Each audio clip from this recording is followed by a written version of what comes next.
Hola mi gente, el día de hoy anduvimos laborando en la recolección del café y también nos encontramos con una sorpresa, así que quédate hasta el final del video. Les mostraré qué nos encontramos en el cafetal. Miren, miren la florecilla que ha pegado por acá, en la zona del tejamón del café.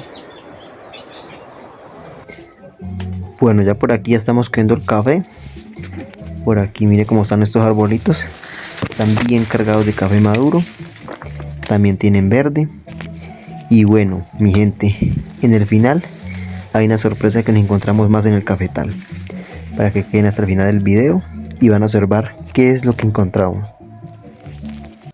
Mire, qué lindo, vean, un lindo gusano pollo, vean. Aquí Bueno, aquí el patrón pues encontró un gusano pollo que es más conocido así. Ahí lo tiene, vea, bien bonito. Y aquí está pues vea, que juega con el gusano. Rompe su nombre, mire. Queriendo que le caiga algún pelo y lo haga brincar. Mira como larga pelo, ¿ah?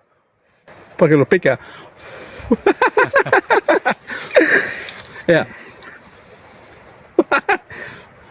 Está grasudito como para comer con plátano. El mero pollo. Puro pollo. ¿Quién quiere pollo? De pronto los seguidores no les gusta. Bueno, ahí tiene familia, vea. Ahí le damos su bienvenida, vea. ¿Entiende? Ahí quedó.